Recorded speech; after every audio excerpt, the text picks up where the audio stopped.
Right. Well, thank you very much, Stephen, for that great introduction.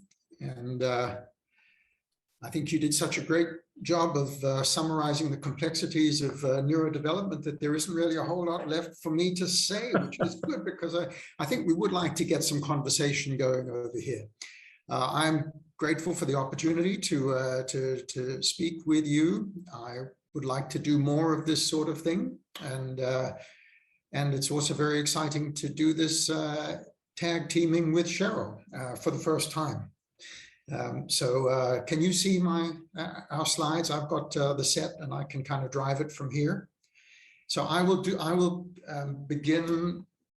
I think we'll be talking a little bit about child, about who we are, and then get into some of the meat about early social emotional development in young children. So firstly, just to tell you a little bit about our organization, the Center for Holistic Initiatives in Learning and Development at NUS, CEI office and interventions and efforts here in Singapore. And then the other strategic partner is SIX, or the Singapore Institute for Clinical Sciences, which is part of A-STAR. And so with that combination, we bring expertise in translational research, implementation science, and evidence synthesis. And the whole purpose of Child is to help children in Singapore develop with optimal capacity to progress through life unencumbered by preventable disadvantage. We do this by engaging with stakeholders in the community, engaging with government, talking about the science, because the science doesn't speak for itself. And the purpose is to do timely implementation of the best local evidence in order to improve child outcomes. Just yesterday, we had our first meeting of the Policy Advisory Council. Child has established an advisory council that includes representatives from the ministries of health, of education, of social and family services, and also groups like EPTA, so that we have a representation from a broad range of policymakers in Singapore to assist with implementing science into policy. So Cheryl and I are going to be talking about a few things today. I'll start off talking about some of the challenges of parenting today, and this sort of gets to what you were talking about, Stephen. I hadn't heard the acronym VUCA, I think it was. It was VUCA. It's a bit scary. We'll talk a little bit about that. I hope to give you all a somewhat reassuring history of the landmark child development research that may give you some confidence as you embark on this journey of parenthood. I'll speak a little bit about neurodevelopment. Cheryl will go into some of the key aspects of everyday life that can really help with children's social emotional development. She'll be talking about serve and return and on emotional regulation. We'll also touch on toxic stress and resilience. So that's the outline. And I'm going to just start out talking about, this pressure cooker of parenting today. I mean, acute challenges among the middle class parents who feel a lot of pressure to get ahead in various ways. And I think that there is a danger of projecting some of our insecurities onto our children. You see these beautiful pictures here of children engaged in various learning activities, motor proficiency, early literacy, self-regulation. And I think that there's the sense that, my kid needs to be in the highest percentiles of everything in order to get into a good kindergarten and so on. This is accentuated by metaphors that are not really consistent with the literature, metaphors of our influence on our children. And so The insecurities are also accentuated by the information age, that we are bombarded constantly in these echo chambers of social media and other influences telling us that we need to do this, that, and the other. It must be very stressful. And, you know, it's been many decades since I raised young children, and I would like to hear from some of the parents here about their experiences with regard to some of the some of the pressure cooker that you may be experiencing. You know, the irony of all of this is that the stress and the guilt and sleeplessness and anxiety, these things really undermine our efforts with our children and really sabotage our best intentions. So it's a far cry from how things used to be. You know, I had our first child my wife and I were 24. And at that time, you know, we're both working. We didn't have all of the pressures and all of the parenting materials and so on. We were just kind of winging it and doing our best. And you know, in retrospect, I'm sure, yes, there were things that we could have done better, but things worked out just fine. And of course, we can't go back in time. We can't go back to an earlier, simpler, non-VUCA kind of time, but we can try to keep some perspective. And I think that's sort of what I wanted to be sure. It's the main thing that I'd like to leave you with today. So to talk a little bit about the history of child development research, at least some of the important foundations that I think of to understand young children's social emotional development. And the first will be, I'll talk about attachment. I'm going to talk about being a good enough parent. And I'm going to talk about the important role of temperament. So firstly, attachment here. We know from the early work of you see Professor Lawrence there with his young geese, and Harlow's work with monkeys. So much of what we understand about attachment comes from early animal research.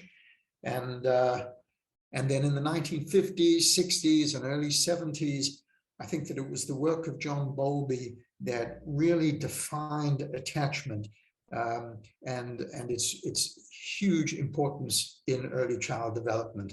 Bowlby described attachment as a lasting psychological connectedness between human beings. And so attachment, I think, can be well understood in this evolutionary context, you know, that the human infant comes into the world with genetically encoded behavior, just as other species do. And the caregiver responds to those behaviors, and the caregiver provides safety and security for the infant. And in that way, attachment is really adaptive, and it enhances the infant's chance of survival. And so from this lens, you know, you can see and observe carefully attachment behaviors in babies, in infants, and in their caregivers. You see this in many ways, in many familiar ways, like stranger anxiety, the response of an infant when a stranger appears on the scene. You see this in separation anxiety, the kind of distress that a baby may show when separated from her carer, or the degree of comfort that's needed when she returns to get her to settle. You see this in social referencing, which is the way that a child will look at a parent to kind of check in to see how they should respond to something new. So these attachment behaviors occur across all cultures, and they occur in a quite well-defined kind of sequence, like other aspects of development. So during early infancy, in the first 6 to 8 weeks, babies are as cute as they can be. They are smiling and babbling and doing all the things that they need to do to attract the attention of potential caregivers. They may know the smell and the sound of mama, but these behaviors are pretty indiscriminate in early infancy. And then as the babies get a little older in the second phase, around 2 to 6 months, the infant is becoming increasingly discriminating between familiar and unfamiliar adults, becoming more responsive toward their specific parent, and the behavior is becoming more organized, more goal-directed. You're seeing more of a kind of a dance among the pairs of the dyad, among the mother and child. And that kind of dance has individual kind of characteristics, and I'll talk a little bit more about that when we speak about temperament. And then by the end of the first year, the infant is able to display a range of attachment behaviors designed to really maintain that kind of proximity while also allowing some independence and autonomy and exploration. So, you know, when mommy leaves, fussing and complaining, and then greeting daddy when daddy returns, and then clinging when frightened, or gesturing to be picked up, all of these specific, a big repertoire of attachment behaviors. And then as the child becomes a little more mobile with the development of crawling and walking, the infant then begins to use caregivers as a kind of a safe base for getting out and exploring the world. So this is what attachment is all about. When a baby is safe and secure and protected, she will show normal attachment behaviors. She's said to be securely attached. And securely attached infants have the foundation that they need to go on to have healthy social, emotional development and healthy relationships. Now, some infants may be insecure, some may be somewhat avoidant or resistant, but this can all be normal, and outcomes can still be good with these variations of normal attachment. Now, infants who have severely disturbed and disorganized attachment are really quite rare and are the result of seriously disturbed caregiving environments.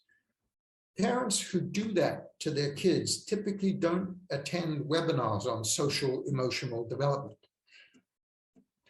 So I don't think that you need to be worried about that if you're in this stage of your early parenthood. So I'm going to move from attachment to talk a little bit about the good enough concept. Donald Winnicott, whose picture you see here, was a pediatrician and child psychotherapist who did wonderful work involving play and development of drawings, and also coined the term good enough mother back in 1953. And Winnicott believed that caring for an infant responsively and sensitively over time allowed the infant to become more autonomous, better able to tolerate the frustrations of daily life, better able to wait. And, you know, when I think about this, I think of a couple of stories. I mean, one just 2 days ago, I was riding on the upper level of a double-decker bus here in the front seat.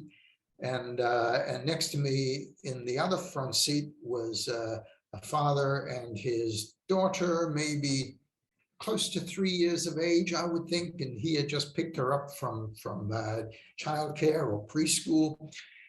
And she was just so verbal, and she kept saying, "Daddy," and then she'd try to put the sentence together and then another sentence, and all of these. She was serving, and Cheryl will be talking about serve and return. Daddy, on the other hand, had just worked a long day at work, and he had his phone in his hand, and he was, you know, having to check a couple of things, and maybe he was thinking about dinner, and so he was not really responding to all of these serves, to all of the communication. But you know, that was just fine. That was perfectly good enough. He was supportive. He was providing her with guidance, and he was responding sometimes, and it just was delightful to watch. In contrast, I think about an episode in the clinic recently before I came to Singapore, where a mother and her 4-year-old daughter came to see me. And, you know, you have limited time in the clinic to really try to figure out what's going on. So there's a kind of an interviewing process.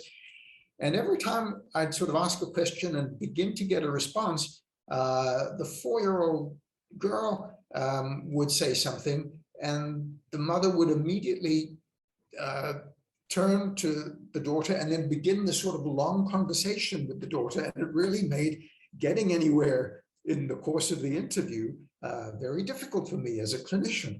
And, you know, she was, in fact, I think, too anxious and concerned about the need to be constantly attending to her child at this stage, age 4, to that child's every need. So, you know, I think that Winnicott made the point that the central goal of being good enough as a parent is not merely to let parents off the hook or to say to them, yeah, you don't have to be super mom, you don't have to be super dad. The point is that it actually helps children learn to adapt. It helps children to learn to wait. And that is a positive thing. So Winnicott wrote, the good enough mother starts off with an almost complete adaptation to her infant's needs. And as time proceeds, she adapts less and less completely, gradually, according to the infant's growing ability to deal with her failure. That is, with her mother's failure. And her mother's failure to adapt to every need of the child helps them adapt to external realities, to cope with the immense shock of the loss of omnipotence. And I think that that's just a wonderful, wonderful description of the concept. This is a link over here that you can follow, which gives you a little brief video about being good enough. This was a Time magazine cover, why attachment parenting drives some mothers to extremes. So I am wanting then just to move on to the next sort of topic, which is temperament. Back in the 70s, Doctors Chess and Thomas did a lot of work on child temperament. Temperament refers to children's innate personalities, which is evident even in early infancy. So babies come into this world with temperament characteristics that describe how an individual baby will react to certain circumstances in the environment, or how they will interact, and it's present from birth. And I will just share, just illustrate this here. So these are through careful observations of hundreds of babies, these are the kinds of areas in which normal babies differ in predictable kinds of ways. Activity level, the extent to which they are regular in settling into schedules and routines like sleep and feeding. I need to just hide that thumbnail.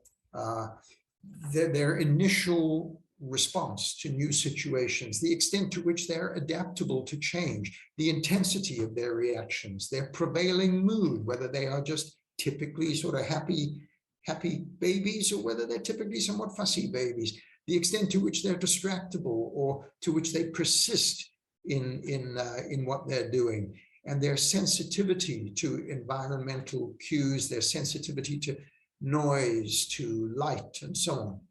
So these are child temperament traits present from birth, and any parent of a child or any parent of 2 or more children will tell you how each of their children is different and unique in some ways.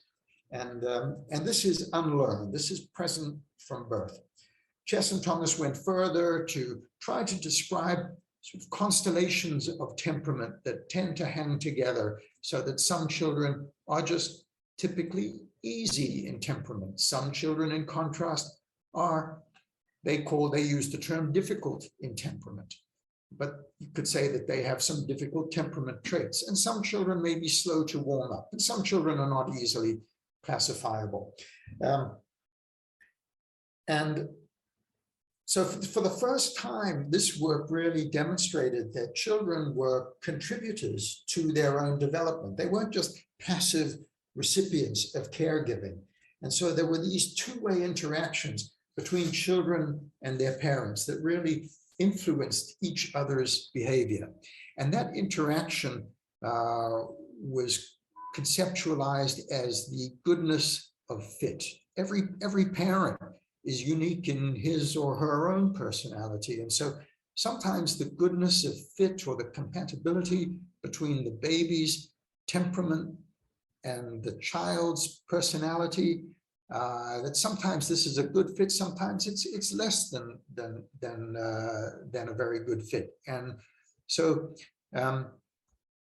parents who are open to learning about their baby's temperament and how this manifests in early infancy, they can gain insights that are necessary to help the parent to modify the infant's environment, to modify some of their own responses to the infant in order to lead to a better fit, and in that process to make life easier for everyone.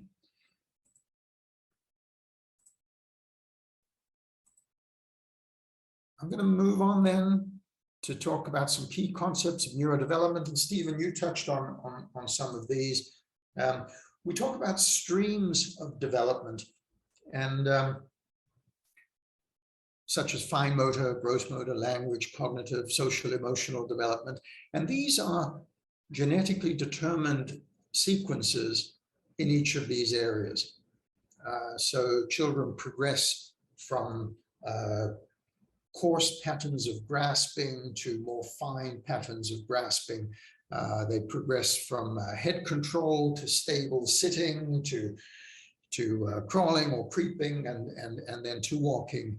And language progresses in similar ways. So typical children progress in these sequential ways. And this is the basis of developmental screening in clinical practice, looking for deviations of normal or for delays of the normal progression of development. And this is the rationale for early intervention, for picking up early on children who have developmental delays in order to intervene to help maximally with the child's outcome. And there are similarly, and underlying these inborn and genetically mediated sequences of development, there is a genetically determined brain architecture in babies that develops especially within the first 1,000 days. This is a period of dramatic brain growth, of proliferation of connections or synapses, and the development of preferred circuits, so that one sees initially this kind of massive proliferation of connections, and then over the course of the late first year and on into the second and third years, a pruning back of some of the connectivity in order to select preferred pathways upon which to build certain skills.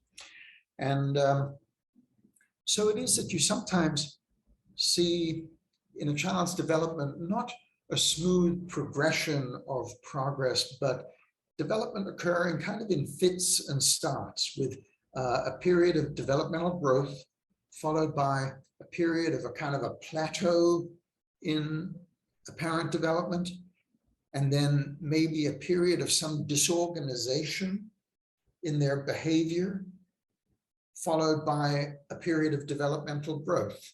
And then again, plateau and disorganization, developmental growth. And so you may see this sort of stepwise progression in development. And this is thought to be based on this process of developing through brain proliferation and connections, developing the capacity for new skills to come online. But until those skills have been refined, or more accurately, until those pathways have been cut back to their most essential pathways, there may be some disorganization that accompanies the proliferation and the potential for new development. So there is clearly then this important role of genes, but there is also the hugely important role of environment. And you know, for decades, there's been this age-old argument about nature versus nurture, and it's never been sort of adequately settled. And the reason is that it is fundamentally a misguided sort of question. And it is clear that it's the interaction of nature and nurture, the interaction of genes and environment that really is critical in understanding how a child develops. The environment affects the genes through the epigenetic modulation that you see represented here in the slide.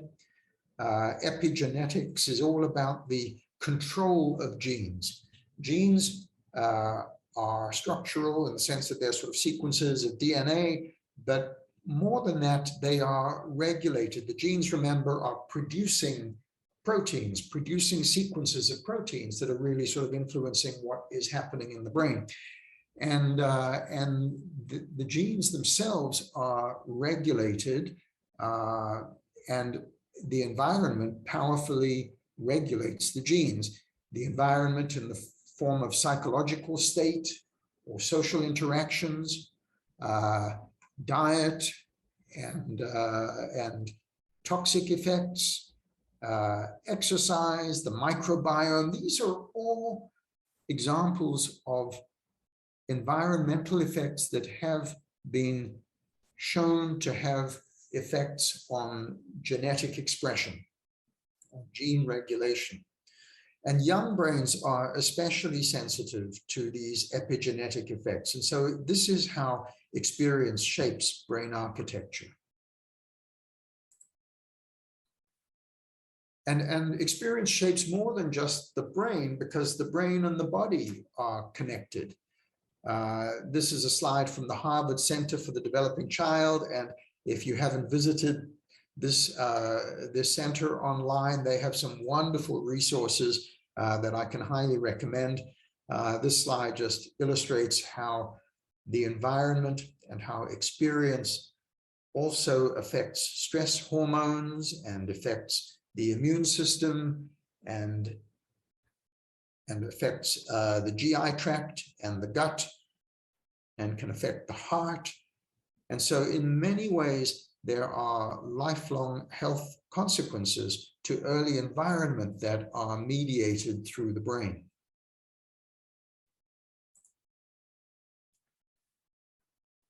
Now, many of you may know about Gusto. Child was established at NUS in large way to leverage on the capacities at NUS and the immense amount of helpful data that are being generated in this now 12-year-old longitudinal study, going from conception on into, we're now at about 12 years, so it'll be going on into the period now of adolescence and then adulthood. And this study is yielding amazing insights into what early factors may be important in determining life outcomes.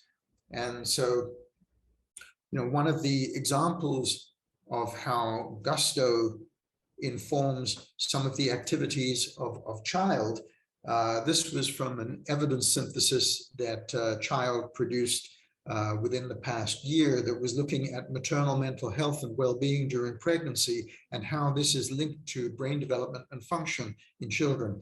And Gusto data show that 40% of pregnant women felt anxious or depressed in pregnancy, not necessarily having clinical depression, but that these anxious and depressed times during pregnancy had the potential to affect cognitive and emotional outcomes in children years later. And so these outcomes include executive functions that can emerge early in life and can have important influences on academic performance and mental health.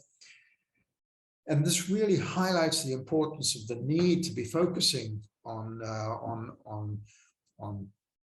preconception all the way through pregnancy and on into early child development, with support of parental needs even before the child is born. Well, I'm going to hand it over now to you, Cheryl. And do you want me to go on driving the screen? Yeah. Should I go? I'll do that for you. Okay. Yeah, that would be great. Thank you, Adrian.